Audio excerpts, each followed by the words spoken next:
నమస్కారం. ఈటీవీ తీర్థయాత్ర కార్యక్రమానికి స్వాగతం. త్రిభువన రాజ్ఞి జగజ్జనని అయిన అమ్మ నామాలు అనేకం. మహామహిమాన్వితమైన ఆమె రూపాలు అనంతం. దుష్ట శిక్షణ, శిష్ట రక్షణ చేసే ఏకత్వ శక్తి ఆమె. పేరుకి కాళిక అయిన భక్తి ప్రపత్తులతో ఆమెను కొలిస్తే ప్రసన్నమై కరుణిస్తుంది. అంబాసహితుడైన మహాకాళేశ్వరుడు భక్తవ శంకరుడై కోరిన కోర్కెలను ఈడేర్చడమే కాదు, శాశ్వతానంద సంధాయకమైన మోక్ష పథగాములను చేస్తాడు. ఉజ్జయినిలో వలనే వీరిద్దరూ కొలువైన శ్రీ మహాకాళీ సహిత మహాకాళేశ్వర స్వామి దేవస్థాన విశేషాలను ఇవాల్టి మన తీర్థయాత్రలో చూసి తరిద్దామా?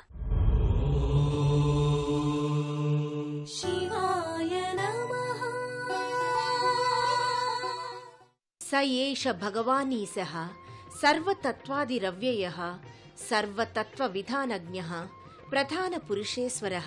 హైదరాబాద్ కు అతి సమీపంలో ఆచారంలో ఎన్టీఆర్ సినీ స్టూడియోకు దగ్గరగా ఉన్న పురాతన దేవస్థానం మహాకాళీ సహిత మహాకాళేశ్వర దేవస్థానం. కాళీమాత దర్శనమిచ్చే ఆర్చిలో పార్వతీ పరమేశ్వర్ల సుందరమూర్తులు కూడా సాక్షాత్కరిస్తాయి.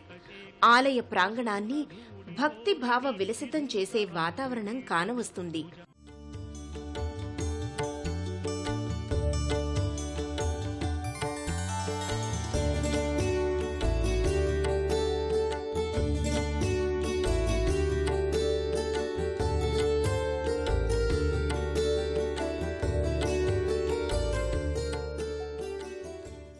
ఇక అమ్మల గన్నయమ్మ మహాకాళి దుర్గమ్మ పాదాలు ఆలయ ప్రాంగణంలో విరాజిల్లుతున్నాయి.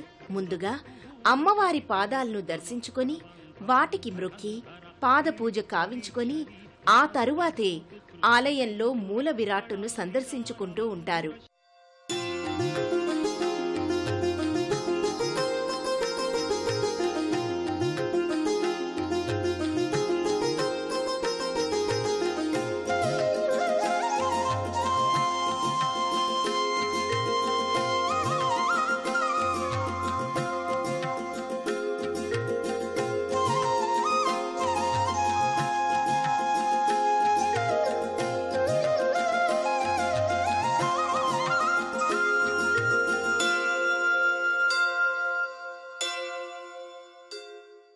కోరిన కోర్కెలను ఈడేర్చే లోకేశ్వరునిగా కాళేశ్వరుణ్ణి భక్తులు సేవించి శఠగోప ఆశీర్వచనాలు, తీర్థ ప్రసాదాలు స్వీకరిస్తారు. ఢమరుక ధ్వానంతో, ఘంటానాదంతో, శంఖధ్వనులతో ప్రాంగణం పవిత్రతను జాగృతం చేస్తూ ఉంటుంది. శివ పంచాయతనం నయనానందకరం. పార్వతీదేవి, గణపతి, సూర్యుడు, సుబ్రహ్మణ్యస్వామి, తక్షక కిరీట శివలింగం సాక్షాత్కరిస్తాయి. నందీశ్వరుని కొమ్ముల మధ్య నుండి గర్భాలయంలో కొలువైన శివలింగ సందర్శనం సకల పాప విముక్తకంగా సంభావిస్తారు. మనము ఆ పుణ్యఫలం దక్కించుకుందాం. అమ్మవారి గుడి 40 ఏళ్ల పైబడి ప్రాశస్త్యం చెందినదైనా మహాకాళేశ్వరుని శివాలయం 10 సంవత్సరాలుగా బాగా ప్రసిద్ధి చెందింది.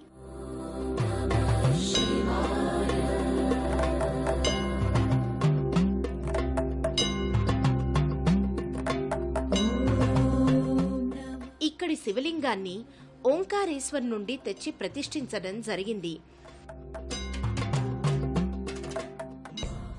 వెనుక పడగతో శోభిల్లే ఇటువంటి లింగం ఉజ్జయినిలో ఉంది. శివలింగం పైన బిల్వపత్రాలంకరణం, రుద్రాక్షలు దర్శనమిస్తాయి. అష్టదళో పరివేష్టిత లింగం నిర్మల భాసిత శోభితమై భక్తుల ప్రణామాలందుకుంటుంది.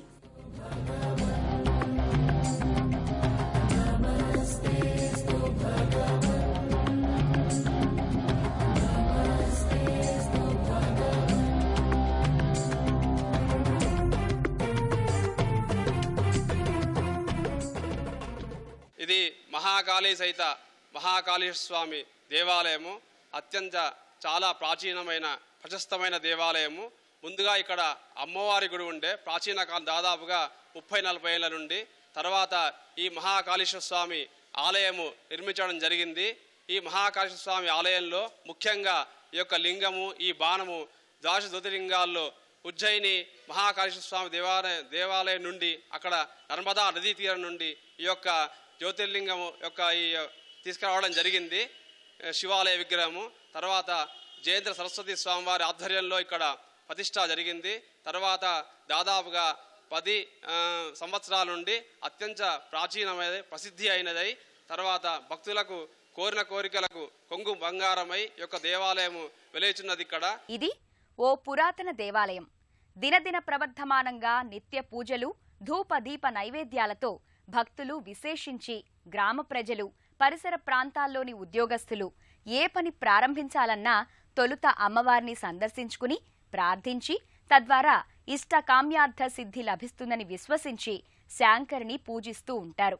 మహాకాళి నామధేయంగా కొలువయ్యున్న శ్రీ దుర్గామాత దర్శనం అపురూపం, అపూర్వం. గర్భాలయంలో సర్వాలంకార శోభితమైన మహాకాళి దర్శనం ఎంతో మహద్భాగ్యం. అమ్మవారి ఎదురుగా అలంకృతమైన సింహం, తల్లి వాహనమూర్తి ప్రత్యేకించి కానవస్తుంది.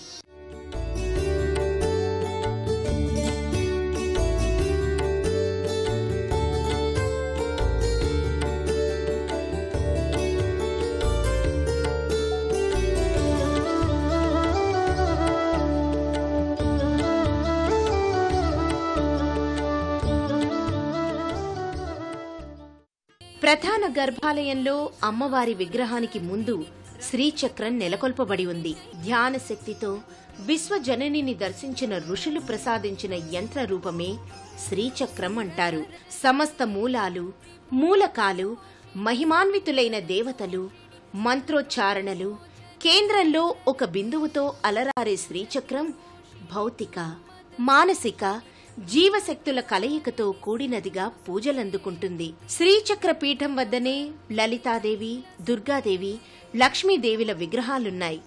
కుంకుమార్చనలు విశేషించి ఇక్కడ నిర్వహించబడతాయి. అమ్మవారి కుడి చేతిలో గాజులు, ఎడమ చేత కుంకుమ భరిణ, వెనకాల త్రిశూలం, మరోవైపు ఢమరుకం ప్రకాశిస్తూ ఉంటాయి. మెడలో స్త్రీలు పవిత్రంగా సంభావించే తాళిబొట్టు మంగళదాయకంగా కానవస్తుంది.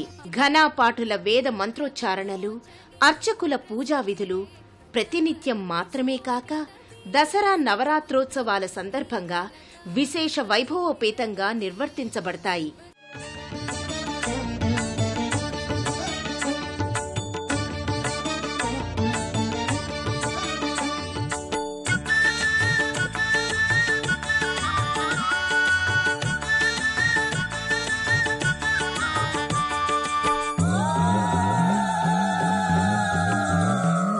शिवंकरी जयंकरी शुभंकरी पाहि मां वशंकरी हृदंतरी कृपाकरी रक्षमा. భక్తులు భక్తి శ్రద్ధలతో దేవిని కొలుచుకొని శఠకోప ఆశీర్వచనాలు, కర్పూర హారతి, అక్షతలు స్వీకరిస్తారు. అమ్మవారి విగ్రహం దీప ధూప నైవేద్యాలతో దేదీప్యమానంగా శోభిల్లుతూ ఉంటుంది. ముత్తైదువులు కుంకుమార్చనలు చేసి అమ్మవారి బొట్టును నుదుట ధరించి గంధం అలదుకొని తీర్థప్రసాదాలు స్వీకరించి ఆ తల్లి కృపా కటాక్షం పొంది భక్తి భావ పులకాంకితులై తన్మయత్వం చెందుతారు. ఆది శంకరాచార్యులు పేర్కొన్న చతుషష్ఠి కల్పనా పారాయణ ఉపచారాలకనుగుణంగానే ఉదయ సాయంత్రాల్లో పూజలు, చండీ సప్తశతి, ఉపనిషత్ పారాయణం, దేవీ ఖడ్గమాలా స్తోత్రం నిర్వర్తించడం అనాదిగా వస్తోంది. అమ్మవారి ఆలయంలో ప్రతిరోజు ఉదయం శ్రీ సూక్త అభిషేకాదులు, లలితా సహస్రనామ పారాయణం, కుంకుమార్చనలు, దేవీ ఖడ్గమాలార్చన, మహానైవేద్యం, ప్రసాద వితరణ జరుగుతూ ఉంటాయి. నవరాత్రుల్లో ప్రతిరోజు అమ్మవారికి విశేషాలంకరణలు జరుగుతాయి. మహిమాన్వితులైన దేవదేవతల సరసన స్థానిక గ్రామదేవతలు కొలువైతే వారికి అంతటి ప్రాశస్త్యం దక్కుతుంది. శాంకరీదేవి అయిన మహాకాళి, భవభయ శంకరుడు అయిన మహాకాళేశ్వరుల సమక్షాన వెలసిన పోచమ్మ తల్లి అంతటి వైభవాన్ని పొందింది. ఆ తల్లిని కూడా దర్శించుకోవటం భక్తులకెంతో ముదావహం. శ్రీ మహాకాళి సమేత మహాకాళేశ్వర స్వామి దేవస్థానంకు పడమరకు అభిముఖంగా పోచమ్మ తల్లి గుడి ఉంది. ఇది కూడా ప్రశస్తి పొందిన ఆలయమే. ఇక్కడ నిర్వహించే రాహుకాల పూజలు విశేషించి చెప్పుకునేవి. నిమ్మకాయ దొప్పలలో తైల దీపాలు వెలిగించి అమ్మవారిని ఆరాధిస్తారు. దుర్గామాత ఆలయ ప్రవేశ ద్వారంలో నుండి వెళ్లగానే కుడివైపు నవగ్రహాలయ మంటపం కానవస్తుంది. నమస్కారాలతో భక్తులు ప్రదక్షిణలు చేస్తారు. ఆ సమీపంలోనే రావి చెట్టుకు ఆనుకుని నాగులు, సింధూర వర్ణంలో ఆంజనేయ స్వామి, పడగ కింద కానవచ్చే శ్రీ సుబ్రహ్మణ్యేశ్వరుడు ఉన్నారు.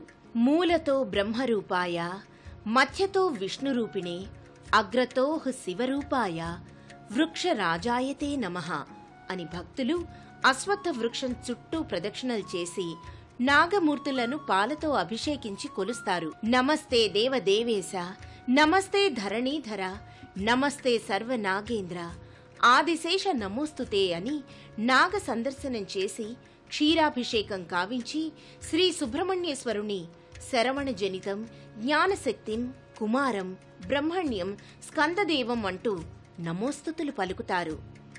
గదాధరుడైన అభయాంజనేయుడు అశ్వత్థ వృక్షం క్రిందనే దర్శనమిస్తాడు.